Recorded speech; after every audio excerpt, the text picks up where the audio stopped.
I know we all keep saying, you have to watch this video, it's so important. But unfortunately, every day is getting worse under this administration. So every video we put out is important. So make sure you watch it. In case you missed this one, felon Trump signed an executive order establishing the White House Faith Office. As you can see here, they're all praying around Satan himself. Are we really just going to allow this to happen? Like, how are they getting away with this? Separation of church and state? I'm just wondering if Barack Obama had come into the White House and said, you know what? We're going to start the White House Faith Office, and it's going to be aimed at making sure that Muslim Americans get a fair shake. What do you think would have happened? They would have been calling that treason. So moving on to Elon Musk and the party of law and order that just keep getting their tails stuck in the courtroom doors. A judge has ordered Doge to completely destroy all records they've collected. I mean, the federal judge told them, burn all of it because you shouldn't have had it in the first place. It's been so egregious that all these federal courts have to step in and tell these people, you can't do that.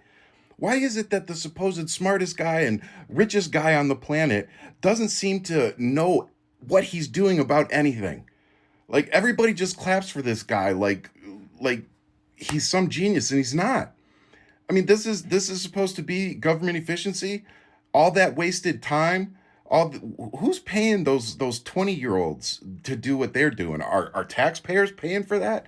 Good Lord, I hope not. And just remember with Elon Musk, he has not divested from a single government contract or business. He has received over $15 billion in taxpayer welfare. He has 3 citizenships, South Africa, Canada, and the United States. So when I tell you that this guy would not pass a security clearance background check for any other normal person.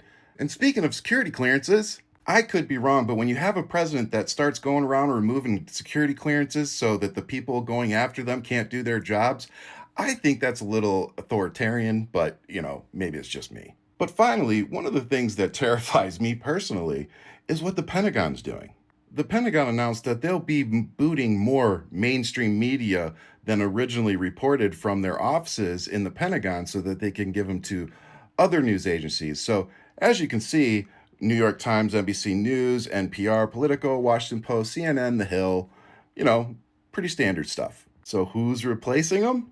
The New York Post, OWN, Breitbart News, HuffPost, Washington Examiner, Newsmax, The Free Press, and The Daily Caller.